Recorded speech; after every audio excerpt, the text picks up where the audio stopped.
அதாவது பொது வாழ்க்கையில வரணும் நான் முடிவு பண்ணும்போது நான் இதுவரைக்கும் அமைப்பு சார்ந்த வேலைகளை செய்து கொண்டிருந்தேன். அந்த அமைப்பு சார்ந்த கட்சியான பாரதிய ஜனதா கட்சிக்கு சப்போர்ட் பண்ணிட்டு இருந்தேன். பொது வாழ்க்கைக்கு அரசியல் வாழ்க்கைக்கு வரணும் அப்படின்னு முடிவு பண்ணும் பொழுது அதற்கு பாதுகாப்பாக இருக்கக்கூடிய இந்த கட்சியை நான் செலக்ட் பண்ணி இன்னைக்கு வந்திருக்கேன். அதாவது இதுல என்னன்னு கேட்டீங்கன்னா, ஒரு சீதை அவர்கள் கூட ஒரே ஒரு தான் தீக்குளிச்சாங்க.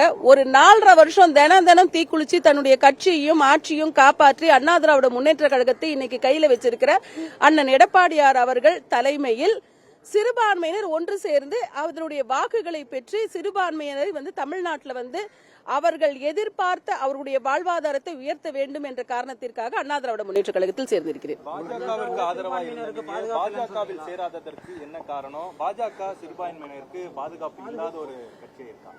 இதை நான் சொல்லிதான் தெரியணும்ன்ற ஒரு அவசியம் எனக்கு தெரியல. ஏன்னு கேட்டீங்கன்னா, நான் ராமர் கோவில் கட்டினும் போது அதை ஆதரித்து என்னுடைய கருத்துக்களை பதிவிட்டு இருந்த நான் மீண்டும் மீண்டும் இஸ்லாமிய மக்களுடைய அந்த அவர்களுடைய வாழ்விடங்களை குறிவைத்து தாக்கக்கூடிய அந்த கட்சியோட நான் நின்றுட்டு இருந்தேன்னா நான் ஒரு இஸ்லாமிய பெண்ணாக வாழ்வதற்கே தகுதி இல்லாம போயிடுவேன். அந்த காரணத்திற்காக ஏன்னு கேட்டீங்கன்னா, அதுக்கு அடுத்தது நீங்க அந்த பேஸ்புக்லயே பாத்திருப்பீங்க, எல்லாரும் போட்டது ராமர் முடிஞ்சிருச்சு, அடுத்தது கிருஷ்ணாவை ஆரம்பிக்கணும் அப்படிங்கிற வகையிலையும் ஞானவாபி இப்ப பாத்தீங்கன்னா மெஹருலில ஒரு பள்ளிவாசல் இடிச்சிருக்கிறாங்க. 600 வருட கால பள்ளிவாசல் இடிக்கப்பட்டிருக்கிறது. பல்வேறு பிரச்சனை. அதாவது ராமர் கோவில் இங்க கட்டாம எங்க கட்ட முடியும்னு அம்மையார் ஜெயலலிதா அவர்களே கேட்டாங்க. அப்படி சில விஷயங்களுக்கு எல்லாருமே ஒத்துழைச்சு நாடு அமைதி என்ற பட்சத்தில் நம்ம பார்க்கணும்னு நினைச்சோம்.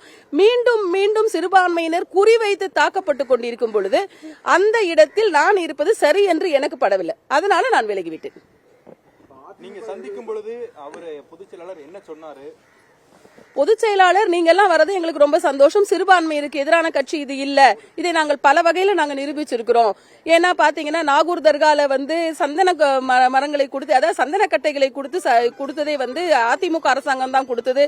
கஞ்சிக்கு அரிசி கொடுத்ததும் அதிமுக அரசாங்கம் தான் ஆரம்பிச்சு வச்சது.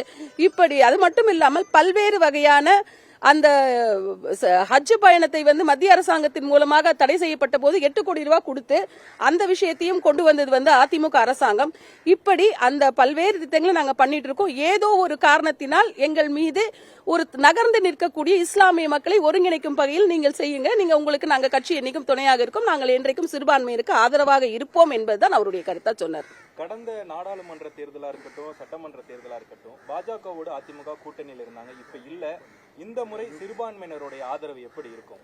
அதாவது அதிமுக கூட்டணி பற்றி பேசக்கூடிய தகுதியில நான் இல்லை. ஏன்னா நான் இன்னைக்குதான் கட்சியில இணைஞ்சிருக்கேன்.